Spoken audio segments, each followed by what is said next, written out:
Cylinders होते हैं उनकी मैं डिलीवरी करती थी कैंटीन पे। तो उसमें मुझे मिलते थे 10 रुपये, 20 रुपये, 15 रुपये। उनसे शिकायत कर दी कि अर्चना को इंग्लिश नहीं आती है। इतनी सी बात पे मुझे जॉब से निकाल दिया गया। जब मैंने एंट्री की और एंट्री के वक्त जब सलमान सर मुझे सामने दिखे, तब मुझे यकीन हुआ, ओ माय गॉड, ये तो सच में मैं बिग बॉस में आ गई। हमेशा से बनाया है आलू टमाटर की सब्जी, कड़ी पकोड़ा, दाल चावल, ये सब चीज़ें, बट मैंने कभी पिज़्ज़ा, पास्ता, ब्रेड, आइसक्रीम ये कभी नहीं बनाया। तो जब मैं मास्टर शेफ में गई तो ये सब चीज़ें मैंने देखी।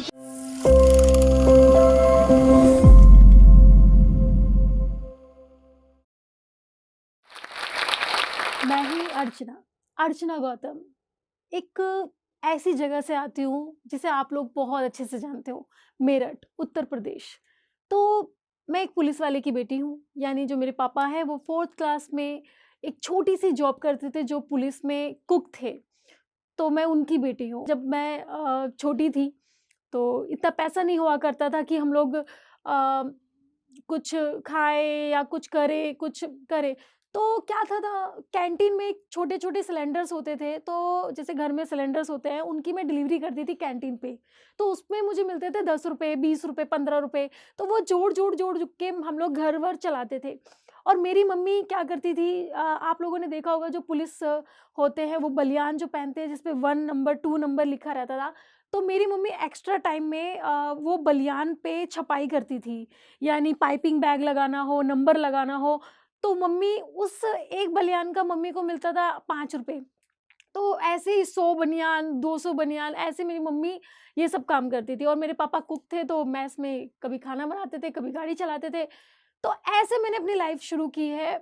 एक छोटी-सी लड़की, एक छोटे से शहर से लड़की, एक छोटे से गाँव से पढ़ी लड़की आज यहाँ आप लोगों के सामने है। फिर उसके बाद हमारे पास इतना पैसा नहीं था कि मैं इंग्लिश मीडियम स्कूल में पढ़ूँ, तो कोई बात नहीं, हिंदी मीडियम में पढ़ी हूँ, बट खुश हूँ कि लाइक हाँ, आई नो काफ़ी लोग मुझे बोलते हैं कि अरे! अर्चना को तो इंग्लिश नहीं आती, ये कैसी है? पर मुझे उस चीज़ से फ़र्क नहीं पड़ता। और मैंने जब 12th क्लास की तो मेरा एक सपना था कि मैं भी कॉलेज में पढ़ाई करूँ, बट इतने पैसे नहीं थे कॉलेज में जाने के लिए, तो मैंने सोचा कि क्यों ना मैं एक ऐसा कॉलेज चुनूँ जहाँ पे लड़कियाँ ड्रेस पहनती हैं, लड़के ड्रेस पहनते हैं, वो मुझे बहुत अच्छा लगता था। बट पैसे नहीं थे ऑल द टाइम, यही सिचुएशन आती है, हर किसी के साथ ये सिचुएशन आती है। तो मैंने फिर स्कॉलरशिप पढ़ा, क्योंकि आज तक जब भी मैंने कोई पढ़ाई की है, अपनी स्कॉलरशिप से पढ़ी है। तो मम्मी ने 20,000 रुपए इकट्ठा किए, पहली इंस्टॉलमेंट दिया, फिर उसके बाद मेरा स्कॉलरशिप चला, मैंने कॉलेज करा। मैं आ गई अपनी पड़ोसी दीदी के साथ दिल्ली। दिल्ली में जॉब ढूँढने लगी, तो मुझे एक कंपनी में जॉब मिली, मैं उस कंपनी का नाम नहीं लूँगी, बट वो पॉलिसी करती थी। उसमें मेरा था 6000 रुपीज़ मंथली, पैसे मतलब जो मंथली सैलरी थी। अब मुझे तो इंग्लिश आती ही नहीं थी, तो मैं जो बात करती थी वही करती थी, हेलो हाँ, आप ये इंश्योरेंस लेंगे, ये लेंगे। बट वहाँ पे जो ओनर्स थे उन लोगों को समझ नहीं आया कि यार ये लड़की तो हिंदी में बात कर रही है, तो मुझे उस जॉब से निकाल दिया गया। फिर मैंने हार नहीं मानी कि कोई बात नहीं, एक ही जॉब तो खत्म हुई है, मैं कल को दूसरी जॉब ढूँढूँगी, तीसरी जॉब ढूँढूँगी। फिर मैं दूसरी जॉब ढूँढने लगी, तो मुझे 20,000 रुपीज़ की सैलरी पे मुझे जॉब मिली। मैंने दिल्ली में फरीदाबाद, बदरपुर और लाजपत नगर मैंने जॉब किया है। इन सबको मिला के मैंने 3 साल जॉब किया दिल्ली में। उसके बाद में क्या हुआ कि मैं कंप्यूटर पे काम कर रही थी, इतना कंप्यूटर आता नहीं था। मैंने सीक्रेट की स्पेलिंग गलत लिख दी। और यही मेरे एम्प्लॉयी ने देख लिया, और उस एम्प्लॉयी ने ऑनर से, यानी जो वहाँ के जो वो होते हैं ना कंपनी के जो ऑनर होते हैं, उनसे शिकायत कर दी कि अर्चना को इंग्लिश नहीं आती है, उसने तो सीक्रेट की स्पेलिंग भी गलत लिखी है। Oh my God! सिर्फ इतनी सी बात, सीक्रेट की स्पेलिंग गलत लिखी थी, सिर्फ इतनी सी बात पे मुझे जॉब से निकाल दिया गया। और मैं देख रही हूँ, ओह माय गॉड! क्या इंग्लिश इतना ज़रूरी है कि आपके कैरेक्टर को जज करेगी इंग्लिश? मतलब क्या है ये? आपका टैलेंट कुछ नहीं है, या आपका सेल्स में प्लॉट बिकवा रही हूँ, सेल्स करवा रही हूँ, हर चीज़ कर रही हूँ। क्या इंग्लिश होना ज़रूरी है? मैंने नहीं हार मानी। मैं वापस मेरठ गई। मेरठ में मैंने सोचा कि 1 महीने के लिए रेस्ट लेती हूँ, थोड़ा सोचती हूँ कि मुझे लाइफ़ में करना क्या है। तभी मैं देखती हूँ, न्यूज़ में देखती हूँ जॉब कहाँ निकल रही है, कहाँ नहीं निकल रही है। तभी एक आता है कि एक शो था सेल्स का बाजीगर, उसकी ऑडिशन चल रही है मेरठ में। तो मेरे पापा ने मुझे बोला कि अर्चना एक काम करना, तू इस शो में पार्टिसिपेट कर ले। तो मैंने पापा को बोला, पापा ये सेल्स का है। कह रहे तू तो सेल्स में बहुत अच्छी है। तो मेरा दिमाग इतना ज़्यादा था कि हाँ, मैं सेल्स में तो बहुत अच्छी हूँ। तो मैंने तुरंत में ऑडिशन के लिए गई और मैं वहाँ पे as a wild card select हो गई। तो रवि किशन वहाँ के जज थे। उन्होंने मुझे ये बोला कि अर्चना, मुझे लगता है तुम्हें सेल्स से ज़्यादा ना तुम्हें एक्टिंग पे फ़ोकस करना चाहिए। उस दिन उस दिन मैंने अपने अंदर झाँक के देखा, क्या सच में मैं इतनी सुंदर हूँ कि मुझे एक्टिंग करनी चाहिए? क्या सच में मैं इतनी प्यारी हूँ कि सर ने मुझे एक्टिंग के लिए एकदम से बोल दिया? सबके सामने, यानी पूरे न्यूज़ में, पूरा चैनल पे बोल दिया। उस वक़्त मैंने ठान लिया कि हाँ, अब मुझे लाइफ़ में समझ में आया है कि मुझे करना क्या है। एक्चुअली मैं एक्टिंग के लिए ही बनी हूँ। उस दिन ठाना, अपने पापा और अपने भाई को लेके गई, सर से मिलवाया। सर ने बोला ठीक है मैं बताता हूँ तुमको कब शिफ्ट होना है। उन्होंने बहुत मदद की। तो मैंने मम्मी को बोला कि मम्मी मुझे मुंबई जाना है, मुझे एक्टर बनना है। बट हमारे पास पैसे इतने थे नहीं कि बॉम्बे जाएँ या कैसे जाएँ। मुझे नहीं पता कि भगवान मेरे लिए हमेशा खड़ा रहता है। मेरे अकाउंट में कहीं से 25,000 रुपए आए और किसी के भी। मैंने तुरंत वो 25,000 निकाले, मुझे नहीं पता वो किसके थे। उसके बाद मेरी मम्मी ने गहने बेचे, यानी बालियाँ बेची, आई थिंक गिरवी रखी। उसके बाद वो पैसे यानी 33,000 रुपीज़ लेके मम्मी ने मुझे मुंबई के लिए भगा दिया, क्योंकि मेरे पापा अगेंस्ट थे कि जब तक कि सर नहीं बोलेंगे तब तक मैं जाने नहीं दूँगा। बट मम्मी ने मुझे भगा दिया कि तू जा, तू बन जा, जो तुझे बनना है, एक्टर बनना है, तू ट्राई कर, सीरियल में आ, जो भी करना है। मैं अपना एक बैग पकड़ के ट्रेन से सीधा मैं मुंबई आ गई। मुझे कुछ पता ही नहीं था, क्योंकि मेरी उम्र थी कुछ 17-18 साल, जब मैं 18 साल जब मैं मुंबई आई थी, मुझे कुछ भी नहीं पता था, मुंबई में कहाँ है, क्या है? बस मैंने एक ही चीज़ देखी थी, क्या? एकता कपूर का प्रोडक्शन हाउस कहाँ है? एकता कपूर का प्रोडक्शन, मेरे पास छोटा-सा मोबाइल था, आई थिंक 222 समथिंग, वो जो व्हाइट कलर का नोकिया का फ़ोन आता था, वो फ़ोन था। तो मैंने उसमें सर्च किया, where is Ekta Kapoor production house? तो मैं सीधा चली गई सुबह के 4 बजे एकता कपूर के प्रोडक्शन हाउस के बाहर, और वहाँ अंधेरा हो रहा है, मुझे समझ में नहीं आ रहा मैं यहाँ पे आई क्यों हूँ? फिर मुझे वहाँ पे ऑटो वाले ने मेरी मदद की कि आपको पीजी जाना चाहिए। उन्होंने मेरी मदद की और मैं बिंदास, मुझे कुछ फ़र्क ही नहीं पड़ रहा है कि भाई कोई मुझे लेके जाके कहीं छोड़ ना दे, कोई बेच ना दे, कोई मेरे साथ कुछ गलत ना कर दे। मैं इतनी बिंदास, क्योंकि मुझे अपने सपने पूरे करने थे भाई, मुझे कुछ दिख ही नहीं रहा था। मुझे सिर्फ़ फ़ोकस दिख रहा था कि भाई मुझे एक्टर बनना है, मुझे सीरियल करना है, मुझे मूवी करनी है, मुझे सॉन्ग करना है। सब चीज़ छोड़ के बेधड़क लड़की आ गई मुंबई। और उसके बाद जब मैं पीजी में आई, वहाँ पर थी 6 लड़कियाँ, यानी हम 6 लड़कियाँ थी और इतना स्टाइल दिखाती थी, तो मुझे लगा शायद मुझे भी स्टाइलिश बनना पड़ेगा, इंग्लिश में बात करना, ये करना, छोटे कपड़े पहनना। तो मुझे लगता था कि भाई छोटे कपड़े पहन के ही शायद मुझे मूवी मिलेगी, शायद मुझे सीरियल मिलेगा। तो मैंने क्या किया, मैंने अपनी पैंट को काट दिया और उसको बना लिया हॉट पैंट, और मैंने कहा मैं भी चलूँगी ऑडिशन देने। तो उन्होंने बोला कि आज ही आई हो तुम ऑडिशन दोगे? मैंने कहा हाँ, नहीं दे सकती क्या? उसके बाद वो मुझे अपने साथ ऑडिशन लेके जाती थी। उसके बाद मेरा सिलेक्शन हो गया। मेरा लाइफ़ का पहला सीरियल था बुद्धा, जो ज़ी टीवी पे आता था। उसमें मैं बनी थी गौतम बुद्ध की छोटे भाई की बीवी।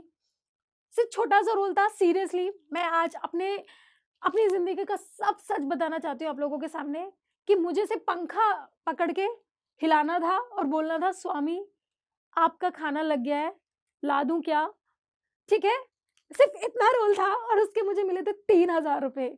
जिस दिन वो 3,000 रुपए मेरे हाथ में आए ना, मैंने कहा शुरुआत तो हो गई है, बस अब इसको अच्छे से कंप्लीट करना है। उसके बाद मैं लाइफ़ में कभी मैंने पीछे पलट के नहीं देखा, बैक टू बैक काम करती रही। फिर उसके बाद मैंने सोचा कि बहुत एक्टिंग में कर रही हूँ, चीज़ें मैं कर रही हूँ, ऐसा क्या चीज़ करूँ जो कुछ मुझे अलग बनाए? तो मैंने डिसाइड किया कि मुझे समाज सेवा करनी चाहिए। मुझे कुछ ऐसा करना चाहिए लोगों के लिए जो उनको इंस्पायर करे, उनके लिए मैं कुछ कर सकूँ। फिर मैंने डिसाइड किया कि हाँ, मुझे राजनीति में कदम बढ़ाना चाहिए। और फिर मैंने लड़ा एमएलए का इलेक्शन, विधानसभा का इलेक्शन, जिसमें लोगों ने मुझे बहुत बोला कि अरे हार जाओगी। यहाँ तक कि आधे लोगों ने तो ये बोला कि अगर तुम जीत गई ना तो मैं अपनी गर्दन कटवा दूंगा। तो मैंने कहा ओके। बहुत चीजें सुनी।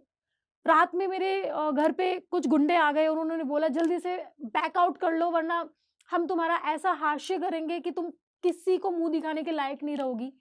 तो भी मैं नहीं डरी। कोई बात नहीं, क्या करेगा, अब आई हूं ना, पीछे नहीं हटूंगी। सबने ये देखा कि मैं हार गई, सबने ये नहीं देखा मैंने उस चीज में कितने एफर्ट डाले। और लोगों को लग रहा है कि मैं हार गई। अरे मैं हारी नहीं हूं, मैं तो अब शुरू हुई हूं। ये तो मेरी शुरुआत है। अपनी लाइफ को तो मैंने रीस्टार्ट किया है। और आपको क्या लगता है कि एक बार हार मान के मैं हार मान जाऊंगी? कभी नहीं। जब इलेक्शन खत्म हो गया, सब चीजें खत्म हो गया, मैं मुझे एक कॉल आया।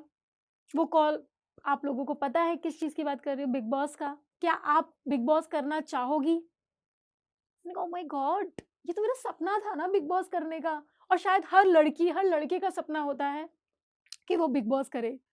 तो तभी मैंने बिना सोचे समझे मैंने हाँ कर दी कि हाँ, मैं करूँगी। और उस जब मैंने एंट्री की, और एंट्री के वक़्त जब सलमान सर मुझे सामने दिखे, तब मुझे यकीन हुआ, ओह माय गॉड! ये तो सच में मैं बिग बॉस में आ गई। और जब मैं सामने सर के सामने खड़ी थी, मेरे हाथ-पैर बिल्कुल काँप रहे थे। मुझे लग रहा था कि इट्स अ मतलब ड्रीम। मेरा आज ड्रीम पूरा हो गया है कि मैं सर के सामने खड़ी हूँ और उनसे मैं बात कर रही हूँ। तो मेरे लिए बहुत बहुत बड़ी बात थी कि बिग बॉस जाना और सलमान सर से बात करना।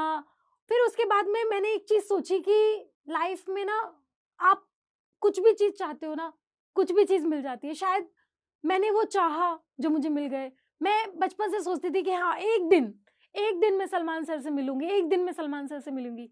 और उस वक़्त देखिए मैं सलमान सर से मिली, मुझे बहुत अच्छा लगा। तो इसे कहते हैं मैन्युफेस्टिंग आपकी पूरी हो गई। फिर उसके बाद बैक टू बैक मैं चीज़ें करने लगी। कभी खतरों के खिलाड़ी, कभी एंटरटेनमेंट की रात हाउसफुल, अभी मास्टर शेफ़ किया, आप लोग देख रहे होंगे। सोनी टीवी पर रात को 8 बजे शो आता है सेलिब्रिटी मास्टर शेफ़, तो उसमें मैं हूँ और मैं खाना बना रही हूँ। तो मैंने हमेशा से बनाया है आलू टमाटर की सब्ज़ी, कढ़ी पकोड़ा, दाल-चावल, ये सब चीज़ें। बट मैंने कभी पिज़्ज़ा, पास्ता, ब्रेड, आइसक्रीम ये कभी नहीं बनाया। तो जब मैं मास्टर शेफ़ में गई, तो ये सब चीज़ें मैंने देखी कि ओह माय गॉड! इस टाइप के ब्रेड्स होते हैं, ये पास्ता होता है, ये पिज़्ज़ा होता है, और मतलब क्या-क्या चीज़ें मैं बता नहीं सकती। तो मैंने सोचा था कि मैं कर पाऊँगी क्या? ये सब चीज़ें मुझे आ पाएँगी क्या? तो जब मैंने वो शो में कदम रखा और जब ये सब चीज़ें मैंने बनाई, तब मैंने देखा कि भाई कोई कुछ भी बना सकता है। और मैं इतना अच्छा-अच्छा खाना बना पाती हूँ आज, इतना अच्छा-अच्छा खाना बना लेती हूँ। एक से एक ब्रेड, एक से एक वो। तो मेरी लाइफ़ में ये जो शो है, मेरे लिए बहुत कुछ है। इस शो ने मुझे बहुत कुछ सिखाया है। मुझे बिग बॉस ने बहुत कुछ सिखाया है कि लाइफ़ को कैसे आप आगे बढ़ाते हो, क्या करते हो। तो मतलब लाइक मैं बता नहीं सकती कि इन शो ने मेरी ज़िंदगी कितनी चेंज कर दी। अभी जैसे मैं शो में थी, तो शो में मास्टर शेफ़ में मैं कभी-कभी कुछ चीज़ें ऐसी नहीं बोल पाती थी, जैसे ज़ुकीनी नहीं बोल पाती थी मैं। और बहुत ग्वारगम नहीं बोली जाती थी, ग्वारगम को गोरेगाँव बोलती थी।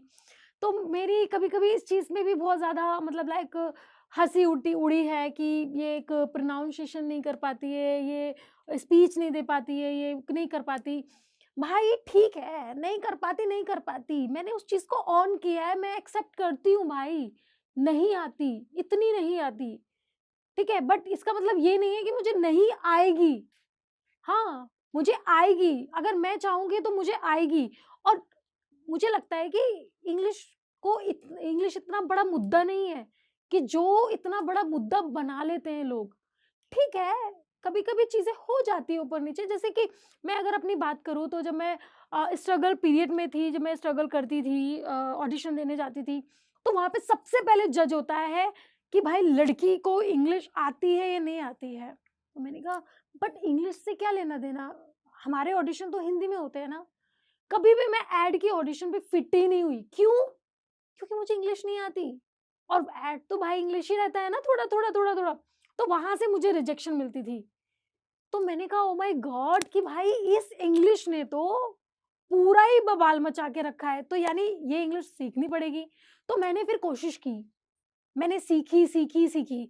आज इतना है कि मैं थोड़ा बोल भी लेती हूँ, थोड़ा पढ़ भी लेती हूँ, और थोड़ा बात भी कर लेती हूँ। तो मेरी लाइफ में वो सब चीजें हुई कि इंग्लिश से इतना जज हुआ। किसी भी पार्टी में जा रहे हैं, कोई लड़की अगर इंग्लिश में बात कर रही है तो लोग उसके पास आके खड़े होंगे, ओ माय गॉड ये एक्टर मटेरियल है, because she is fit and fine, उसके पास क्लास है। एक्चुअली इंग्लिश अगर आपको नहीं आ रही तो आपके पास कोई क्लास नहीं है। ठीक है भाई, चलो उस टाइम पे क्लास नहीं है क्योंकि इंग्लिश नहीं आती। फिर बिग बॉस करने के बाद, खतरों के खिलाड़ी करने के बाद, उतना फेमस होने के बाद, अब कहाँ गई मेरी इंग्लिश? अब लोग मुझे क्यों नहीं कोई कहता कि इंग्लिश नहीं आती, अरे तुम्हारे पास क्लास नहीं है, क्यों? क्योंकि बिकॉज मैं फेमस हो गई, मेरा नाम हो गया, लोग मुझे इतना पसंद कर रहे हैं, तो मेरी इंग्लिश को नहीं देखा जाता। तो मैं बताती हूँ कि लोग क्यों किसी चीज के लिए जज करते हैं, और लोग जज करते ही क्यों हैं। और यहाँ तक कि आपको मैं बताती हूँ, मैंने साउथ की कुछ पिक्चर से भी की है, और फिर मैंने सोचा कि क्या मैं यही रियलिटी शोज करती रहूंगी, क्या मैं यही सॉन्ग करती रहूंगी? मुझे कुछ करना है क्योंकि मेरे अंदर टैलेंट है, मुझे पता है कोई नहीं आएगा, कोई महेश भट्ट या कोई मधुर भंडारकर या कोई नहीं आएगा मुझे मूवी देने के लिए कि अर्चना हम ये लेके आते हैं, आप करिए। नहीं, हमको अपना टैलेंट खुद पहचानना होगा। तो मैंने फिर डिसाइड किया क्यों ना मैं अपना एक प्रोडक्शन हाउस खोलूं, और उसमें मैं जितनी भी लड़कियां हैं, जितने भी लड़के हैं जो एक फाइट कर रहे हैं, उनको चांस दूं। तो मैंने अपना खुद का प्रोडक्शन हाउस खोला, जिसमें मैंने 12-13 गाने बनाए, मैंने शॉर्ट फिल्म बनाई, अभी मैं एक वेब सीरीज बना रही हूँ। तो मैं धीरे धीरे धीरे धीरे करने लगी, वो चीज़ों को आगे बढ़ाने लगी, क्योंकि मुझे पता है कोई मेरे लिए नहीं आएगा। आपको खुद करना होगा, आपको खुद प्लेट लेके जाके वहाँ पे खुद खाना अपनी प्लेट में डालना होगा। कोई आपको बैठे-बिठाए खाना खिलाने नहीं आएगा। तो आज मैं ये सब चीज़ें इसलिए बता रही हूँ आप लोगों को कि आप आपकी बेटी जब आपसे बोले कि पापा मुझे अपना सपना पूरा करना है, मम्मी मुझे अपना सपना पूरा करना है, या बेटा बोले, तो प्लीज़ एक बार उसके साथ बैठ के ना थोड़ी-सी बात कर लेना कि वो चाहती क्या है, वो लाइफ़ में क्या करना चाहती है, और उसका साथ देना। क्योंकि अगर आप लोगों ने साथ नहीं दिया ना, तो शायद उसका कोई साथ नहीं देगा। क्योंकि पहले माँ-बाप होते हैं जो अपनी बेटी का साथ देते हैं, और माँ-बाप से बढ़कर कुछ नहीं है। मेरे मम्मी-पापा ने मेरा साथ दिया, मेरी मम्मी ने मेरी इंडस्ट्री में आने आने का साथ दिया, मेरे पापा ने मुझे राजनीति में आने का साथ दिया। मेरे मम्मी-पापा ने दोनों ने मुझे सँभाला। तो मैं वही बोलना चाहती हूँ, और जिस तरह से मैंने अपनी जर्नी शुरू की ना, मैं भी आप में से ही किसी न किसी की बेटी हूँ। मैं कोई बड़े घराने की, या मैं किसी एक्टर की, या मैं किसी डायरेक्टर की, या मैं किसी पॉलिटिशियन की बेटी नहीं हूँ। मैं नॉर्मल परिवार से आती हूँ। तो मैं चाहती हूँ कि जितने भी लोग हैं, अपने सपने को पूरा करें, अपने बच्चों के साथ बैठें, अपने फ्रेंड्स के साथ बैठें, उनकी सुनें, वो क्या करना चाहते हैं। और आप सब लोग एक बार अपनी आँखें बंद करके सोचें, जैसे मैंने सोचा था कि मुझे लाइफ में करना क्या है। आप लोग खुद बैठ के सोचें कि आपको लाइफ में क्या करना है, तो शायद आपको उसका आंसर मिल जाएगा और आप भी अपने सपने पूरा कर पाओ। थैंक यू सो मच जोश टॉक आशा, आपने मुझे ये मंच दिया मेरी जर्नी को आप सब लोगों के साथ शेयर करने के लिए। Thank you so much. और मुझे बहुत अच्छा लग रहा है कि यहाँ पर आके मैंने अपनी जर्नी को इतना स्मूथ और इतना सरल तरीके से आप तक अपनी बात पहुँचाई। Thank you.